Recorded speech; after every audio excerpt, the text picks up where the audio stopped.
It's also it's Pecking Order Tuesday here on Mackie and Joe, where we like to rank random things. And Judd, you have taken the pecking order today, and applied it to some of the best and worst executive hires in Minnesota sports history. Yes, and the job that they did. I have a top 5. I have a bottom 5. The latter might be more fun. I also, to be very clear, am not including Kwesi, Tim Conley, obviously, Falvey, and Guerin, because I feel like these are works in progress. And like Falvey's done some good things. He's also done some bad things. Mm-hmm. I took out Fenton and Rosas because they had problems, but those teams are sort of works in progress. So I went with guys who we know. Okay. We know the end of the story as far as actual team success or lack thereof. Where do you want me to start? Let's start with the good. Let's start with the positive memories here.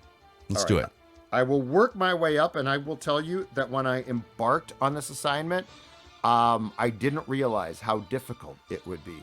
I'll tease it that way. To find the good ones? Both. Okay. Both, because it was hard to leave people off. People went back and forth as far as there was some very good, and then it's about the body of work. It's exactly. You're not going to bat 1,000 as an executive. Okay, realistic expectations here. Number 5 on the best of list is going to be an interesting one because I split it. It's the Vikings. It is Brad Childress, who had final say on the 53-man roster, and Rick Spielman. Now, Rick as GM does not make it. Okay. But these two together, especially through 2009, got Brett Favre, took the team to the conference championship game, had a really damn good team. I feel Adrian like Peterson. 17 was a pop-up fun year, but I don't think that was a built team. I mean, Case Keenum was QB. This team had Favre. This team had all of those things and basically delivered on the promise that I think Childress saw when he got the job in 2006. So 5, Childress with credit to Spielman on my top list. Wow. I feel like this is the first time I've ever heard you praise Brad Childress in 8 years doing shows with you. As Ryan Longwell said, ultimately a far better personnel man than a coach. Okay. He was a better GM and roster construction guy than actually coaching that roster. Number 4 on my list. This might be low, but it's interesting. Terry Ryan, 1. This is great. Terry Ryan 1.0. Because Terry Ryan has 2. There's just a huge separation there. There was a very different vibe there. But Terry was named to succeed Andy McPhail is GM when McPhail went to the Cubs after the 94 season. And Terry Ryan oversaw some awful clubs, cost-cutting, Metrodome, the 90s, the rest of that decade was just terrible. There is the Ortiz mistake, which is terrible. But you know what? This team basically became a perennial playoff team. They made the playoffs in 4 of 5 seasons before Terry stepped down. So Terry Ryan 1.0 is my 4th guy because I think he did ultimately with a budget that was not huge. He ultimately built a team that was consistently competitive, playing in a stadium where I don't know that they ever expected to be consistently competitive again. Bittersweet because, it's one of the great regular season stretches in Twins history, right, over a 10-year period. But the glaring playoff failures are what stand out to a lot of people. But the problem is in baseball, especially when you're operating on a shoestring budget and you're not going to go out and sign the big free agent pitcher like other markets would. You're the A's and the Twins. You're kind of putting together a system organizationally that can get you Twins way to 90 wins and see what happens in the playoffs. And by the way, Moneyball was on last night as I was going to sleep. Oh, nice. Yeah. Terry passed up the opportunity, man. Yeah. Michael Lewis, the author of Moneyball, did a podcast with Dan Lebitard on South Beach Sessions a couple months ago. It's great. He told the whole he didn't talk about the Twins saying no, but he told the whole backstory about just like teams being pissed about the A's thumping their chests and stuff. But that could have been the Twins. The Twins could have been thumping their chests in a book written by Michael Lewis, and they turned it down Brad in the early Pitt 2000s. Would not have played Terry Ryan. No, I don't think so. Maybe Rob Anthony. He might have played Rob Anthony. That's true. It's a good point. Okay, number 3. go in the way back machine. Vikings GM from 1964 to 73, Jim Finks. Wow. Pro Football Hall of Famer. He actually was a top executive with the Chicago Cubs in 84 when they ended their playoff drought. They had not been to, at that time, a playoff or postseason appearance since 1945. So Jim Finks. But Jim Finks was the architect of the Vikings team that went to its first 2 Super Bowls. Of course, lost them both. He is the guy who hired Bud Grant in 1967. Jim Finks was very, very good. He is number 3 on my list. I'd love to know what the decision-making process looked like back in the late 60s, early 70s. Just a bunch of guys in a smoke-filled conference room, a phone in the middle of the table. That's pretty much what the draft was until Mel Kiper came along. They had right? newspapers with like names circled. Absolutely. All right, number 2. This guy was a coach. He was not credited with being a GM, but in retrospect, we have found out that he had personnel power, and he did a really good job. Dennis Green. Yeah. Dennis Green, if nothing else, the man said, we are drafting Randy Moss and stopping his fall. And I know now kids might be like, well, no kidding, Judd. He was into the 20s by that point. But there were a lot of competent teams that passed on Moss, that were afraid of the baggage, that were afraid of the problems. 8 of Green's 10 years, the Vikings made the playoffs. I know that they didn't deliver with a Super Bowl appearance. But they did deliver the greatest season in Vikings history. Exactly. And regular season anyway. And Dennis Green was in the face of a lot of chaos as far as who was in control. Dennis Green did a really good job. Yeah. Are you going hockey here? Nope. Wow. No, there's an obvious. Big snub. There's an obvious one here. In fact, you know what? I don't know that I went hockey on either of my lists.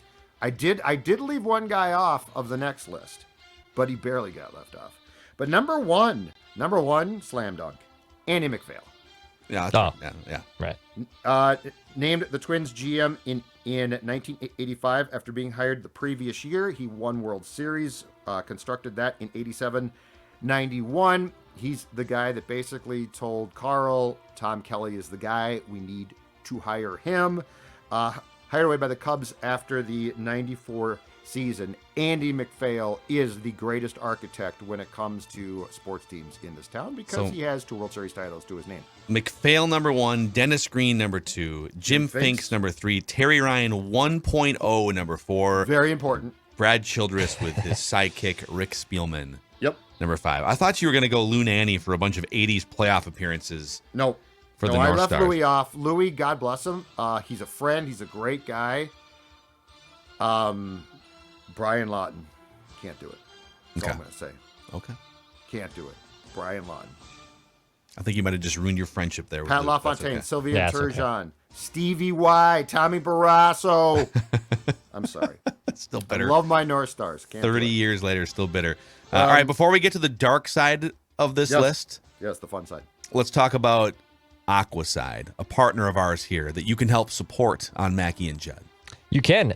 Don't let lake weeds overtake your pond or your lake home this summer. Call Aquaside today, and actually, they'll help you identify the problem, make sure your place looks great all summer long. And it's a do-it-yourself product, but it's very easy to use. They'll walk you through the process, and you don't want your property to be overtaken by those weeds in lake home, or at your pond or your lake home or whatever it is. Aquaside.com.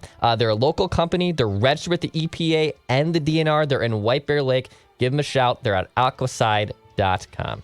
Awesome. Also, a shout out to Federated Mutual Insurance Company helping us out here for a number of years at Score North. Federated understands that the best way to provide industry-leading client value, which they do, is through their own highly trained marketers, underwriters, and risk management personnel and claims professionals. This direct model with innovative products and services is going to help take your business to the next level through risk management tools and resources. Find out more about how Federated can partner with and help your business at federatedinsurance.com, where it's our business to protect yours. All right. Bottom 5. Let's get to the dark side here. Bottom 5 of the worst executives that we have seen. All right. Just missing, to be very clear, he was on the cusp, but he does not make it. Chuck Fletcher. So for all Chuck did good. I mean, they had a bunch of playoff They seasons did, with Chuck. but his first coach, Todd Richards. His second coach, another guy from the exact same mold, Mike Yeo. 6 playoff appearances in 9 years, but he signed Parisi and Suter, and they only got past the first round twice. Anyway, long story short, he was close, but he does not make it. Honorable mention, Chuck Fletcher. All right, number 5 on the list. It might be low, but this list is extremely competitive. It is. I don't know who you're gonna have number 1, but there's a couple of guys. Number 5 on the list. The Yeller himself, the former Pobo, the former coach, Tibbs. Okay. Tibbs got the Wolves to the playoffs. He did. He acquired Jimmy Butler, but here's the problem. He had no sustained plan. And Jimmy Butler, who was his supposed buddy and ally, Take job, trade for Jimmy, turned on him as quickly as possible. To your point from earlier in today's show and talking about draft picks, he took Chris Dunn. Tibbs' plan was, I'm going to worry about tomorrow, and next year, be damned. Apparently, he had no clue about how to build something. Jimmy did some sort of media or something. I can't remember the context of this, but Jimmy was telling people that Tom Thibodeau had gone soft in Minnesota when trying to justify why are things burnt out with you at every stop, and he basically said Tom Thibodeau let those guys get away with anything. That Karl Anthony Towns could just be a baby and stuff. So, yeah, I think I heard that. It's never Jimmy's fault. He is a good player, but it's never second, Jimmy's third fault. hand kind of a thing. Yep. Yeah, Anyhow, Jimmy does nothing wrong. All right, number 4. This very much qualifies, Phil, to what you said, which is it's the body of work. Because there's some good here. But the body of work was destruction of a franchise. Come on down, Kevin McHale. In the job from May of 95 until, if you recall, December of 08, at which point he became coach for the rest of that year, but gave up his power of control. He was the architect of a Wolves team that went to the Western Conference Finals in 2004, and that was great fun. But if you look at the body of work and the destruction of what this franchise became, the man who set that in motion, Kevin McHale. No question about it. He is the guy who, if there was a dike that was plugged and the guy was like, what happens if I take my finger off of it? It was McHale. He is 4th because of the ruin that he left with this franchise after really doing, I thought, a decent job to start with. It is so hard. Terry Ryan 1.0. Yeah, when you identify Kevin Garnett out of high school, you definitely get some leeway. 100%. But then when you fail to put any roster around Kevin Garnett that's meaningful until 8 or 9 years into Kevin Garnett's career, it just feels like such a wasted era. The Joe Smith, the Troy Hudson extension, even trading away Sam Cassell for a first-round pick that haunted the Wolves 8 years later after the fact. It was Sam Cassell and a first-round pick for Marco Jaric was the trade. Horrible. And that thing was protected through 2042. Yeah. Yeah. It's still protected. You're right. It's crazy, actually. Yeah. All right. Okay. Wow. I feel like it might be higher. Kevin McHale, that's harsh, but he's 4th. Yeah. I don't think it's harsh. Number 3, a callback to list 1. Yeah, it's coming.